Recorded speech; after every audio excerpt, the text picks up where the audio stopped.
Thank you so much for being here. Of course, I Kate. really Good appreciate morning. it.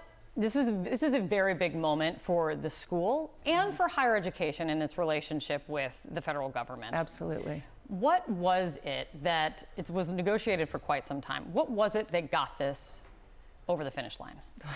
So many things. Look, I think in the biggest possible of pictures, this resolution is really going to allow us to turn a page on a period of deep instability for our institution.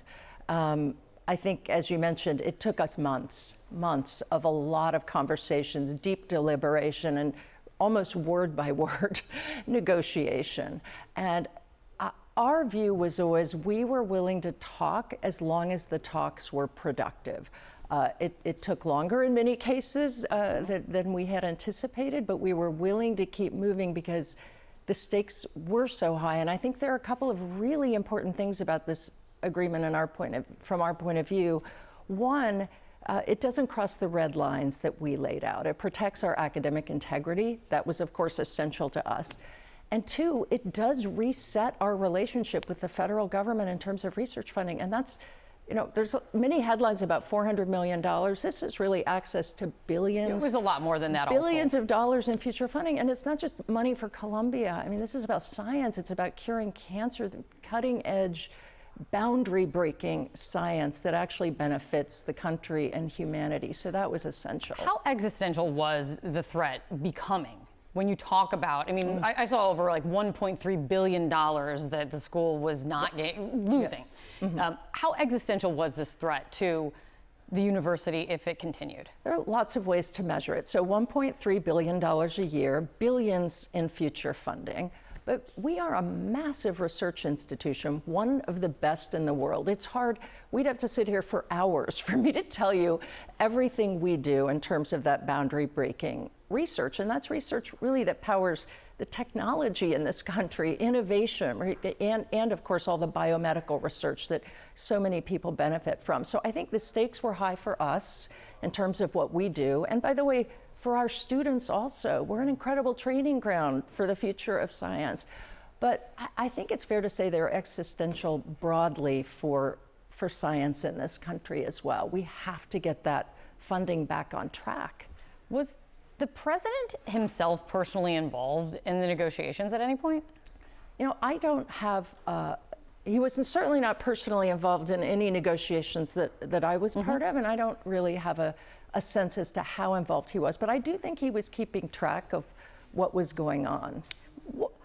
What do you say to the criticism that you have already faced and spoken to, and you will answer to here, which is you threw in the towel and you are capitulating by making this agreement and bending to the will of the administration?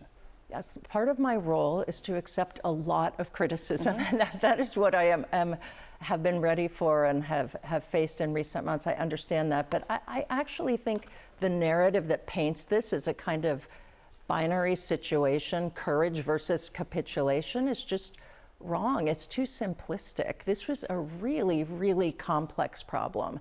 And I will argue over and over again that choosing to listen, choosing to try to solve the problem with everything that we had at stake is not capitulation.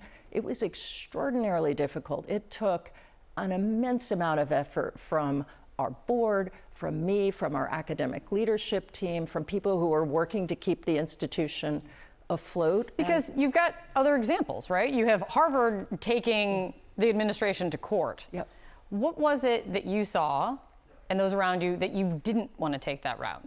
That this was you said it was very hard. Why not take the route and just go to court? Look, and I've said this to our community openly, we kept all options at all times open. Yes, we had many other legal options, that's true. But we did look carefully at that, and we saw we could have some short-term victories, but we worried we would have long-term damage. For example, we could have faced the loss of any future relationship in the coming years with the federal government, and that would have effectively meant an end to the research mission we conduct as we know it.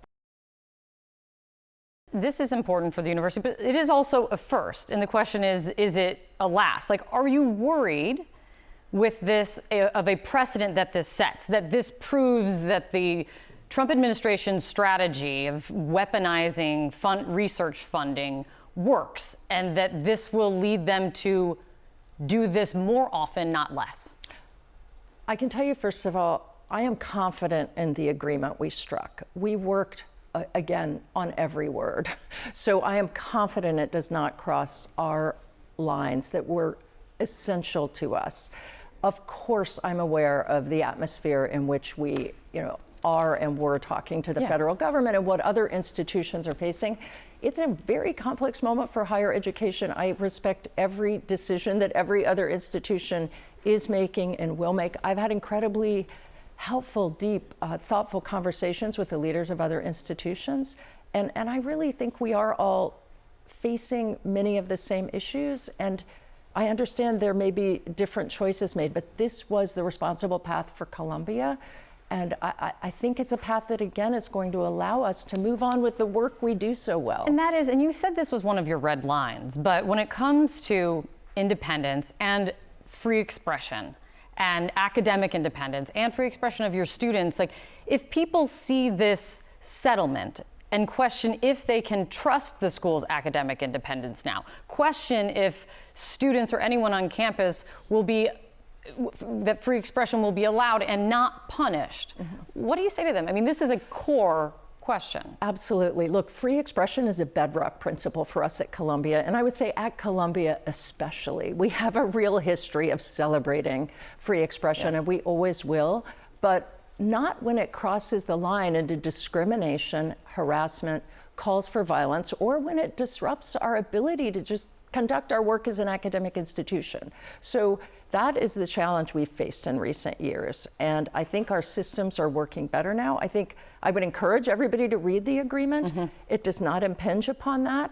But of course, there are always going to be lines on our campus as regards free expression if they're veering into that territory of harassment, discrimination, or disruption of our ability to function. Yeah, I think this is a very big moment. I mean, you just came into the position in March, and what a few months this has been, but a very big moment for higher education, even far beyond Columbia. So thank you so much for coming to talk to us about it. It's my pleasure. Thank you for having me. I really appreciate it. It's great to see you. Thank you. John?